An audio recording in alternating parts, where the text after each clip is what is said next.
반갑습니다. 할렐루야. 우리 앞뒤좌우로 한번 이렇게 인사하겠습니다. 사랑하며 축복합니다. 물을 마셔도 되죠?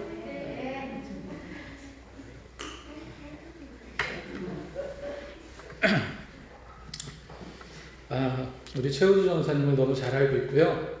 제가 여기 한 3번 정도 왔어요. 제일 오래 전에 왔던 때는 아마 이제 대신 여름성경학교 강습회 때 강사로 왔었고요.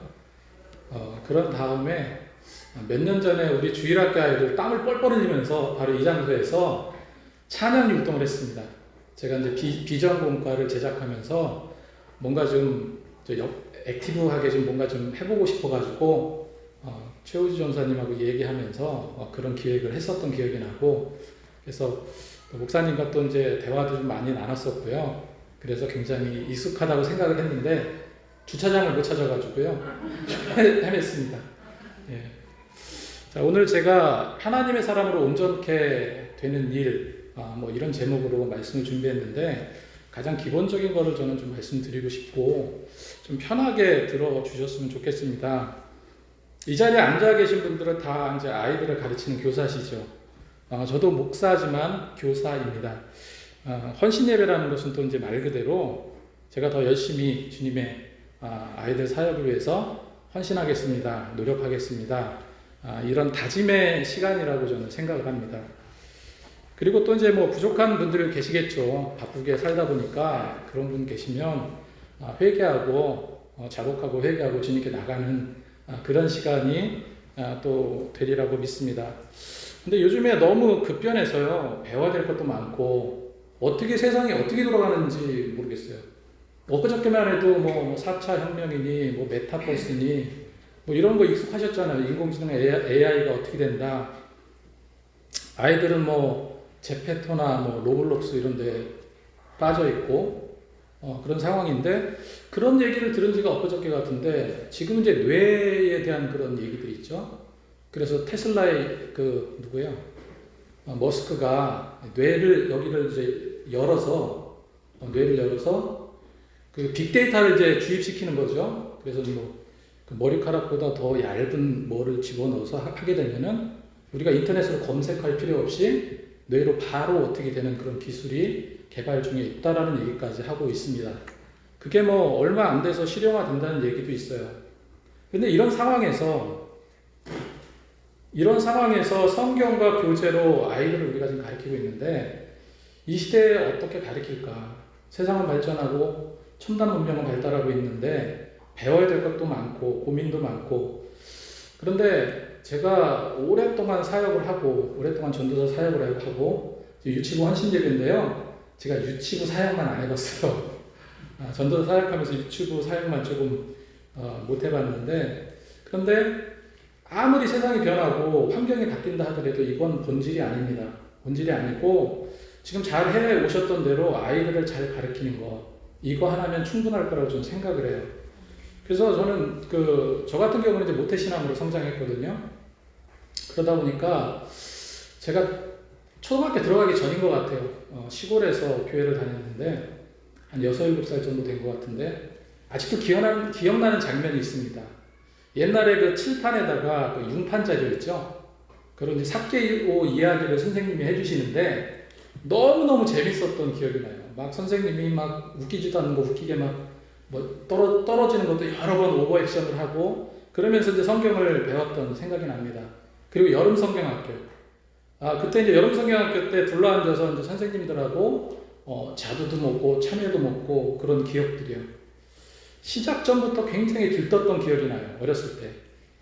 그래서 저는 이제 가끔 이제 뭐 이렇게 코로나 이후로는 없었는데 이제 가끔 이제 연락해 주시는 교회가 있었는데 항상 제가 이 말씀을 드리거든요. 여름 성경학교는 다시 좀 부활해야 된다. 다시 좀 활성해야 된다 생각을 합니다. 왜 그러냐면 캠프도 좋고 수련회도 좋은데 딴 데 가서 하지 말고, 중요한 것은 이제 여름 성경학교는 내 교회에서 하잖아요. 내 교회에서 하면은 가장 큰 장점이 뭐겠습니까? 나랑 친한 애들 뿐만 아니라 내 주변에 있는 아이들을 전도할 수 있죠. 그죠? 근데 자꾸 이런 것들이 사라지는 거예요. 시대가 이제 어쩔 수 없어서 그런 것도 있겠지만, 그렇습니다. 제가 처음에 이렇게 말씀드리고 싶은 건 뭐냐면, 교사란 무엇이고, 무엇을 가르쳐야 되고, 이런 부분을 좀 쉽게 좀 말씀을 드리고 싶습니다. 여러분, 교사가 할 일이 뭐라고 생각하십니까? 뭐 여러 가지 많죠, 그죠? 네. 계속해서 저도 이제 뭐 굉장히 오랫동안 사역을 해왔지만, 아이들에게 하나님 말씀을 잘 전달하는 자가 교사라고 저는 생각을 해요. 말씀을 잘 전달하는 자. 그래서 그 아이들이 그 말씀대로 살게 기준을 잡아주는 것이 교사의 역할이 아닌가, 이런 생각을 하게 됩니다. 물론 이제 관계성도 끈끈하게 가져야 되고, 아이들의 친구도 돼야 되고, 그죠? 그 눈높이에서 대화도 해야 되고, 그리고 같이 놀아줘야 되는데, 이 성경이라는 텍스트를 가지고요, 우리 교사들이 맛있게 요리를 하는 거예요. 맛있게 요리를 해서 아이들에게 맛있는 영의 양식을 듬뿍듬뿍 먹이는 거. 이거면 충분하다고 저는 생각을 합니다. 그래서 성경대로 말씀을 드리자면 이거 같아요. 교사란 무엇인가? 무엇을 가르쳐야 되는가? 교사의 역할은 무엇인가? 심고 물만 주면 됩니다. 그죠? 고린도전서 3장 6절 말씀에 나는 심었고 아볼로는 물을 줬으되 오직 누가 자라나게 하십니까? 하나님이 자라나시게 합니다. 그것까지 자라나는 것까지 맡겼으면 정말 힘들 거예요. 그죠? 아이들에게 최대한 집중하고 관심을 갖되 자라게 하시는 그 역할을 하나님께서 하시는 것이니 너희는 물을 주고 심고 그 노력만 하라는 거예요. 그래서 우리를 열심히 가르치기만 하면 되죠. 그럼 여기서 우리가 가르치는 교사인데 성경적으로 성경에서 말하는 가르친다는 의미가 뭘까? 한번 생각해 보신 적 있으세요? 뭐 세상 학문은 아니잖아요, 이게. 제가 마태복음 28장 18절에서 20절에 있는 말씀 중에서 중요한 것을 발견하게 되었습니다.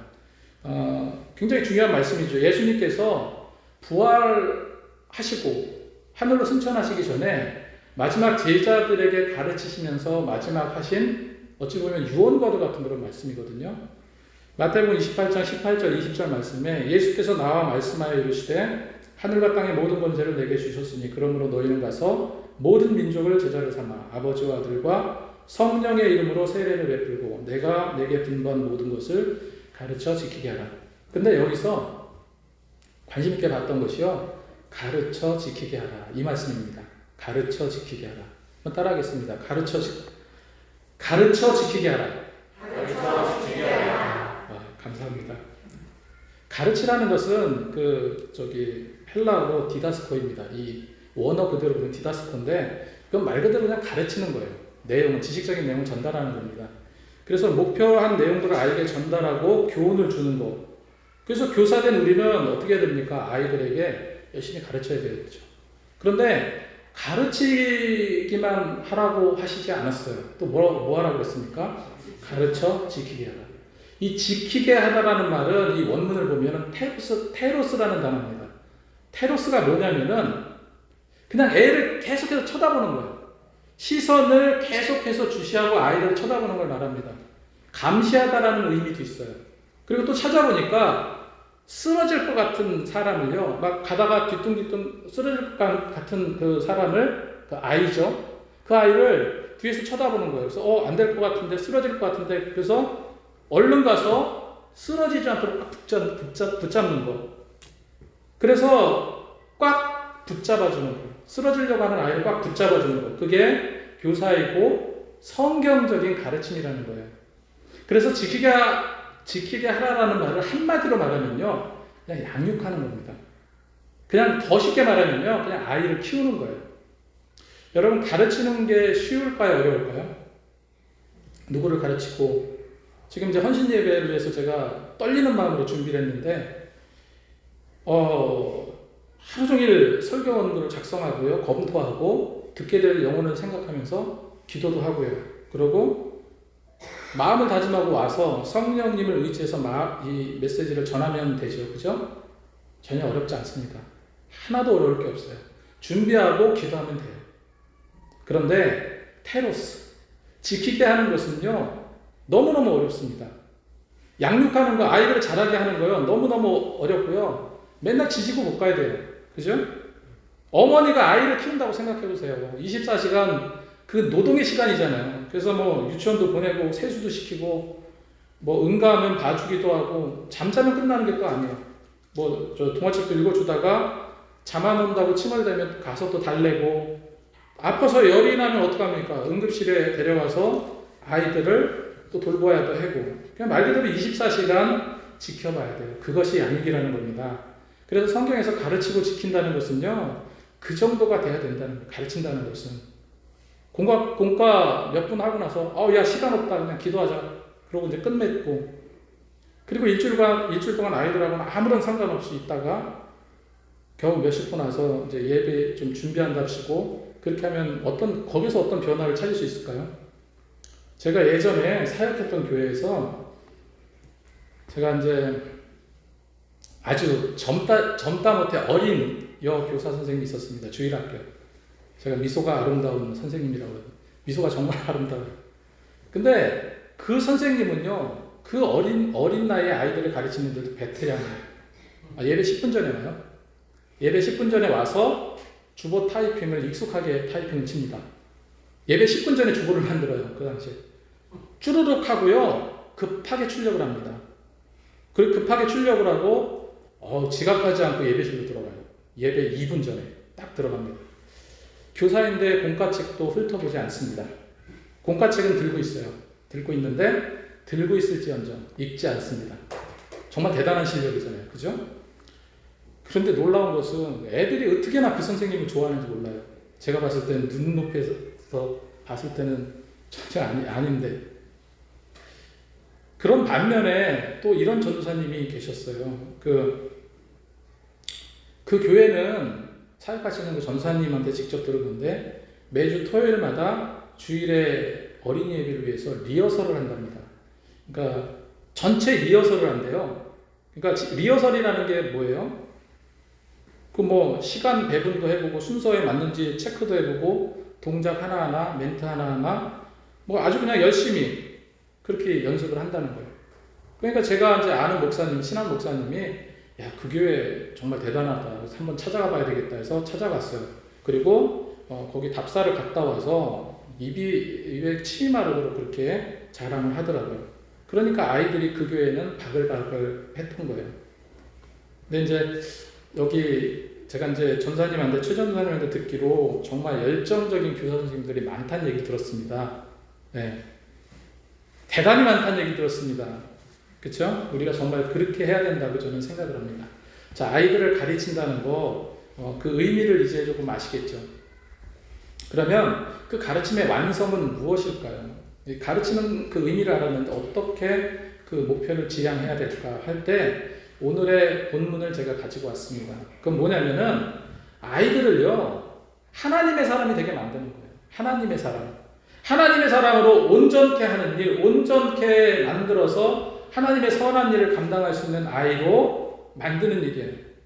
교사는 그렇게 노력하는 자가 되어야 된다고 저는 생각을 합니다. 이 오늘 본문에 있는 말씀은요, 그 믿음의 큰 스승 대신 사도 바울이 디모데에게 신앙적인 어떤 권면을 하는 내용이죠. 그런 내용인데, 디모데 후서 같은 경우는 이 사도 바울이 감옥에 체포돼서 감옥 안에서 썼다는 그렇게 알려져 있습니다. 그래서 오늘 이 말씀을 한 번 더 살펴보고자 하는데, 디모데 후서 3장 15절 17까지 말씀을 보면요, 또 어려서 자, 여기서 캐치할 수 있는 것은요, 가르침의 시작이 언제부터입니까? 어려서. 그런데요, 이 원문을 보면은 정확해. 어리다는 표현이 어느 정도까지 어린 건가 나와 있습니다. 여기서 어리다라는 말은 헬라어로 프레푸스라는 단어더라고요. 프레푸스. 근데 이 프레푸스 단어는요, 어느 정도 어린애를 말하냐면요, 어머니 뱃속에 태중에 있는 아이를 포함한 유아예요. 그 단어적인 뜻이 그렇습니다. 그러니까 언제부터 가르쳐야 되는가라고 이야기할 때 언제부터겠습니까? 어머니 뱃속이에요. 어머니 뱃속부터 신앙교육이 사실은 있어야 됩니다. 그리고 그 가르침이 믿음의 교육의 시작이 바로 그때부터고, 그 어렸을 때부터 성경을 알았나니, 디모데에게 한 말이죠. 가르침의 재료가 나옵니다. 가르침의 재료가 뭡니까? 성경 말씀. 그래서 가르치는 일은 프레푸스, 태중부터이고 가르침의 재료는 성경입니다. 그러니까 무슨 칼국수 요리를 하든 뭐를 하든 뭐 밀가루 이런 건 재료잖아요. 그 재료를 가지고 얼마나 그 원재료를 가지고 얼마나 맛있게 요리를 잘해서 아이들이 정말 꿀송이보다 더 단 말씀을 받아 먹게 할 건가. 이건 계속해서 우리가 노력해야 될 부분이라고 저는 생각을 합니다. 그런데 이렇게 요리를 해서 아이들에게 심어줘야 되는데 여러분 어릴 때 신앙교육이라는 것은요 정말 아무리 생각해도 아무리 강조해도 지나치지 않다고 저는 생각을 해요. 저도 모태신앙이니까 어렸을 때부터 신앙생활 해왔잖아요. 지금 신앙교육 제대로 받지 않아서 어렸을 때부터 대충 받아와서 평생 구원의 확신 없이 살아가는 성도들이 굉장히 많습니다. 그 구원의 확신 없이 집사가 되고 권사가 되고 장로가 되어서 겉으로는 이제 아닌 척 하죠. 속으로는 얼마나 영적인 고통과 고민에 빠져 있는 분이 많은지 몰라요. 여러분 반 이상이 구원의 확신이 없습니다. 이거 심각한 문제예요. 제가 아는 한 청년이 있는데 저랑 어떻게 해서 2년이 됐습니다. 근데 그 청년이 우울증이 심하고 공황장애가 심해요. 그래서 치료받고 있는 와중인데 그냥 제가 좋은가 봐요. 여러 가지 이제 얘기 듣고 그러면 마음이 좀 후련해진대요. 그 대학교 다닐 땐 장학금도 받고 다녔던 그런 청년인데 그렇게 이제 정신적으로 힘든 나날을 보내고 있습니다. 그런데 자기가 가장 힘들어하는 게 뭔지 아세요? 모태신앙이에요. 가장 힘들어하는 것 중에 하나가 자기가 다운되고 힘들어지고 공포가 몰려올 때 가장 두렵고 무서운 게 뭐냐고 얘기를 했냐면 구원의 확신이 사라진대요. 구원의 확신이 사라져서 괴롭다라고 말을 하더라고요. 본인은 너무 미치겠다는 거예요. 왜 믿어지지 않는지 모르겠다는 거예요. 자기가 이렇게 노력을 하는데 제가 이 청년의 어떤 고민을 듣고 제가 이제 유튜브 영상을 하나 만들었어요. 몇 분 안 되는 영상이지만 제가 최우주 전사님한테 링크 보낼 테니까요. 그거 꼭 한번 보세요. 이런 고민, 평생 요동 없이 구원에 확신해가지고 여태까지 아무 문제 없이 이렇게 살고 신앙생활 잘하고 있다. 여러분 그거는 놀라운 하나님의 은혜입니다. 실제로 열심히 신앙생활 하면서도 과반수 이상의 구원이 없다고 하고요. 근데 문제는 또 이런 면도 있어요. 우리는 좀 예수를 믿고 조금 뭔가 좀 안답시고 그런 영적인 고통에 있는 성도들을 굉장히 각박하게 대하는 것 같아요. 각박하게. 그래서 너 정말 구원의 확신이 없냐? 또 나랑 어렸을 때부터 같이 기도하고 같이 다녔는데 왜 그런 믿음이 안 생기니? 그리고 위로한답시고 막 그냥 어깨 막 들어가면서 그냥 당당하게 말하는 거야. 걱정하지 말라고. 하나님께서 언젠가 때가 되면 믿음을 넣어주실 거야. 이렇게 이야기합니다. 그렇기 때문에 이런 고통을 당하지 않으려면요. 어렸을 때 신앙교육 정말 중요하다는 거예요.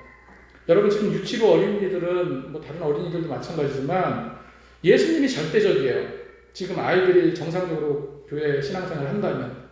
그런데 진정성을 가지고 아이들을 대하지 않으면 아이들이 너무나 소중한 믿음은 나이가 들수록 퇴색될 수 있습니다. 사라질 수 있어요. 그 믿음이 잠시 왔다가 떠나가 버리는 그런 영적 충격을 받을 수도 있다는 거예요. 갈피를 못 잡고 헤맬 수도 있습니다. 그래서 교사의 책임은 정말 막중한 거죠. 자, 그래서 어렸을 때부터 성경을 알았나니 그 다음 구절이 뭡니까? 성경은 능히 너희로 하여금 그리스도 예수 안에 있는 믿음으로 말미암아 구원에 이르게 하는 지혜가 있게 하느니라 기록하고 있습니다.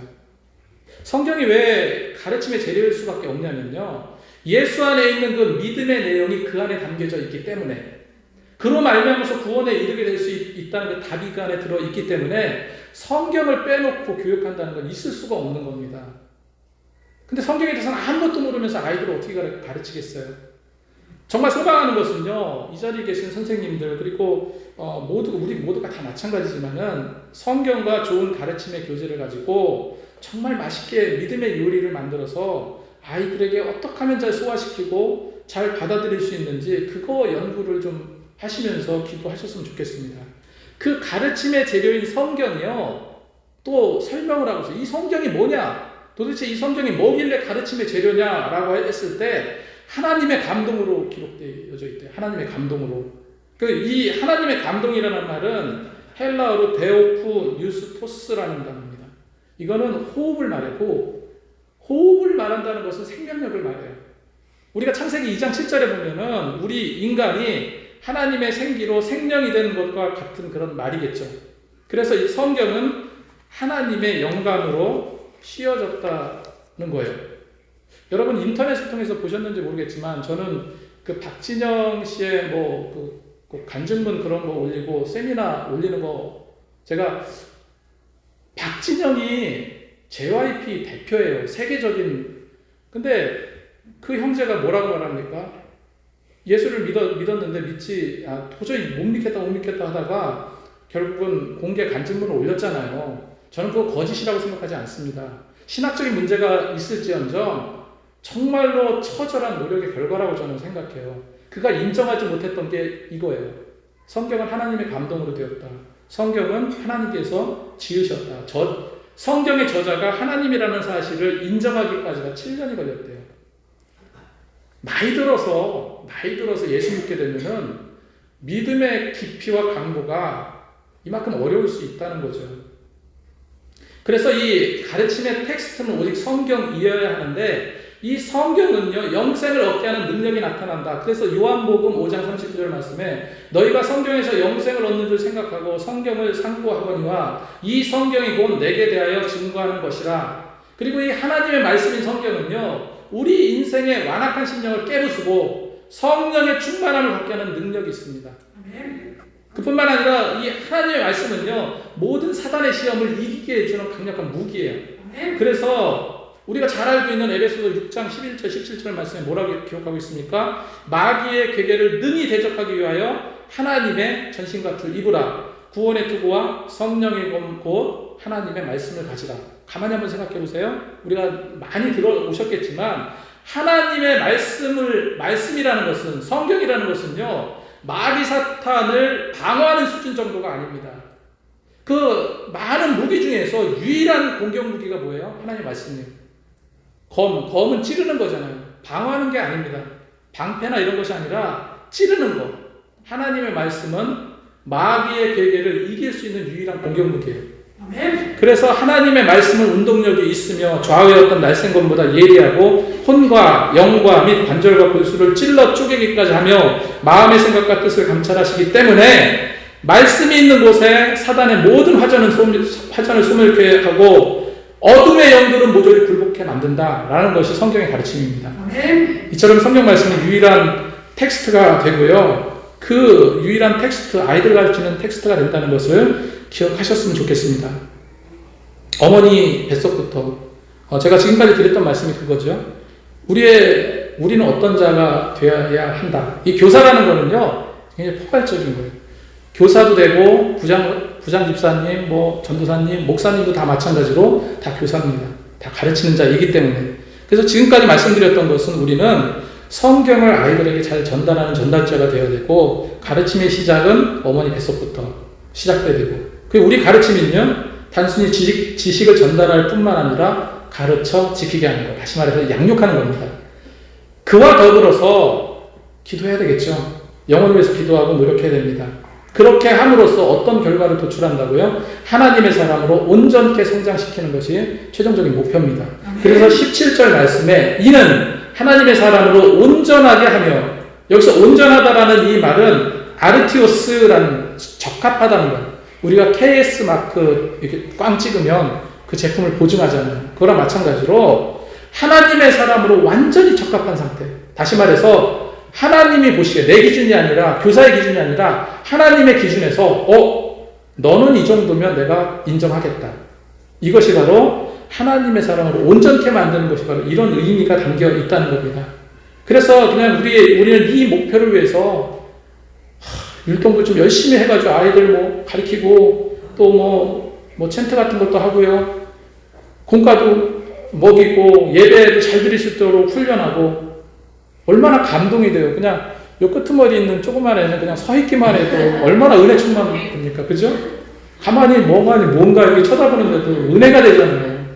너무나 감동이에요, 감동. 정말로 이런 노력이 있어야 될 줄로 믿습니다. 제가 이제 코로나 이전에 제가 청소년 공동체 바로 세우기라는 교재를 이제 청소년 교재들을 집필을 여러 번 했는데 그것 때문에 한 3년 동안 전국의 교회들 교사 세미나를 다닌 적이 있습니다. 대전도 가보고 광주도 가보고 안 가본 데 거의 없어요. 제주도만 빼고. 그런데 그때 한 100여 교회를 다녔던 것 같습니다. 근데 제가 그때 보면서 느꼈던 것이 지방이 되었던 서울이 되었던 공통적인 하나가 있었습니다. 그거는 교사들의 연령대가 굉장히 높다는 거예요. 앉아 계신 분이 언뜻 봐도 30대도 별로 없어요. 20대는 찾아볼 수 없고 30대도 별로 없고 40대, 50대, 60대. 그런데 희망적인 것이 뭐냐면 열정이 아직 남아있어요. 열정이. 주일학교 이렇게 쓰러져 가면 안 되는데 주일학교 다시 세워야 되는데 이런 강한 의지가 있으시더라고요. 조금이라도 더 알려고 노력하시는 그 모습들이 저 대전 같은 데는요. 제가 그냥 진짜 정말 창피한 건 아니죠. 저 울면서 했어요. 울면서. 그 나이 드신 분이 그 제가 이제 스마트폰으로 영화 찍는 거 그거 설명을 하니까 자세히 좀 가르쳐 달라고. 그게 뭔지도 모르면서도 배우고 싶다고 그렇게 얘기하시더라고요. 너무 감동적이었었습니다. 노력하지 않으면 아이들은 결코 성장하지 않고요. 노력한 만큼 아이들은 성장하고 부흥하는 것은 어쩔 수 없습니다. 그래서 여러분들이 열심히 노력하시는 거잖아요. 그죠? 제가 한 가지 더 말씀을 드리고 싶은 거는 저는 모태신앙이라고 말씀드렸죠. 제가 평택의 작은, 지금은 이제 시가 됐는데 농촌 마을에서 살다가 초등학교 한 3학년, 4학년 때 서울로 이사를 왔어요. 어디로 이사를 왔냐면 송파동 잠실바로 밑에로 이사를 왔습니다. 그런데 제가 초등학교 3학년, 4학년 때였기 때문에 거기도 시골이었어요. 지금이야 이제는 롯데월드 들어서고 롯데타워도 세우고 그랬지만 당시 거긴 허허벌판이었거든요. 저와 친구들은 학교 끝나면 그 넓은 들판을 다니면서 메추리알을 주우러 다녔고 그랬던 거예요. 주변에는 초가집도 좀 있었고 그런 시절입니다. 그리고 롯데월드에 석촌호수 있잖아요. 석촌호수가 옛날에 진흙 강가였습니다. 그랬던데 그런 시골스러운 분위기였는데 그 작은 교회를 다녔는데 저를 가르치셨던 한 남자 선생님이 계셨어요. 군대를 다녀왔다고 제가 기억을 하고 있어요. 그렇기 때문에 한 24살, 3살, 4살 이렇게 됐겠죠.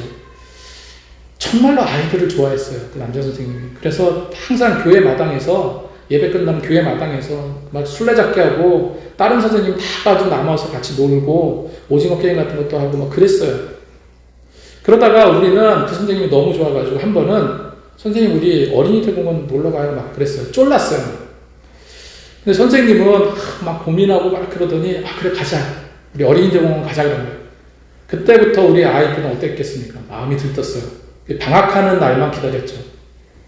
그래서 그렇게 이제 그랬는데 한 번은 예배가 끝나고요. 교회 마당에서 옛날처럼 그렇게 놀고 있는데 저쪽 구석에서 어떤 여자 선생님하고 서로 대화하는 게 들리더라고요. 들리는데 이러는 거예요. 좀 한번 잘 좀 얘기 좀 해봐. 왜 안 돼? 근데 회사가 너무 바빠가지고 빠져나올 수 없어. 다른 핑계라도 한번 대봐. 나 혼자 어떻게 통솔할 수 없어. 그랬다는 게 아니라 그런 얘기인 것 같아요. 그런 얘기를 하는 거예요. 혼자서 아이들을 인솔해서 어린이 대공원에 데려갈 수 없으니까 한번 좀 회사를 좀 빠지고 나랑 같이 아이들 데리고 대공원에 가자. 그 얘기였습니다. 그 남자 선생님은 많은 고민을 하셨던 것 같아요. 근데 결국은 우리 어린애들을 실망시킬 수 없다 생각해가지고 한 7, 8명, 많지는 않았죠. 7, 8명 되는 아이들을 데리고 그 선생님 따라서 저쪽 어린이 대공원을 갔어요. 그리고 정말로 태어나서 그렇게 재밌게 논 적이 없어요. 뛰어다니면서 놀고 그랬던 기억이 납니다. 나중에 알고 보니까 그 선생님은 우리가 이제 대공원을 데려가기 위해서 하루 회사를 빠졌어요. 그리고 입장료며 간식이며 뭐 이런 거 다 사비로 그렇게 쏟아 부으셨던 겁니다. 그 선생님이 얼마나 우리를 위해서 그렇게 노력했는지 그 고마움이라는 것은요, 그 내용은요, 지금까지도 남아있어요. 그리고 또 특별히 이제 어렵고 힘들 때 있죠. 누구나 영적인 그런 방황의 시기가 또 있잖아요. 그럴 때마다 그 선생님이 떠오르는 거예요. 그때 우리에게 이렇게 열심히 가르쳐 주셨던 그 선생님. 그래서 그게 그렇게 큰 힘이 되더라고요. 비록 저한테 비록 이제 이건 대단한 기억도 아니네 이렇게 생각하실 수 있지만 저한테는 너무너무 소중하고 값진 기억이에요. 제게 평생이 남는 그 교회 선생님의 굉장히 좋은 추억이었습니다. 여러분, 이런 아이들에게요, 우리도 그런 노력을 좀 했으면 좋겠어요. 의도해서 그렇게 하라는 얘기가 아니라 열심히 가르치시다 보면 아이들이 평생에 어떤 뭐라고 해야 될까요? 기억에 남는 그런 추억이 생겨날 수도 있잖아요. 저도 고등학교 때부터 교사를 했었고요. 주일학교 전도사, 여태까지 그렇게 해왔습니다. 수십 년 동안 그렇게 해왔는데, 정말 피곤하고 힘들어요. 그리고 때로는 교사 된다는 것 자체가 짐이 든다고 생각했던 적도 많았던 것 같아요. 그리고 교사를 내가 괜히 했나? 너무 이거 큰 희생인가? 시간 뺏기지. 가끔씩 돈도 뺏기잖아요. 그죠? 사주세요! 그러면 따라가서 하고. 예나 지금이나 똑같아요, 아이들은. 이 생각 없이 달려드는 아이들이 귀찮게 하는 것 같기도 하고. 여러분, 그렇지만요, 힘들지만 아이들을 가르치는 사역은 정말 귀한 사역입니다. 여러분, 절대 포기하지 마시기 바랍니다. 그리고 정말로 부족하다고 생각하는 나를 교사로 세우신 하나님의 분명한 뜻이 있어요. 그래서 힘들지만 또 어떻습니까? 아이들 가르치는 것만큼 신나는 일은 또 없는 것 같아요. 아이들 통해서 정말 행복 에너지를 받잖아요. 역동적이 되어지고, 그죠? 나는 자꾸 그냥 주저앉으려고 그러고 쓰러지려고 하는데 아이들은 그냥 쌩쌩하잖아요. 그러니까 행복 에너지를 얻는 것 같아요. 그래서 아이들 통해서 더 많은 것들을 우리가 배우고 있습니다, 사실. 여러분, 그래서 교사가 된다는 것은 정말 하나님의 특권이라고 저는 생각해요. 이 특권을 많이 좀 누리셨으면 좋겠습니다.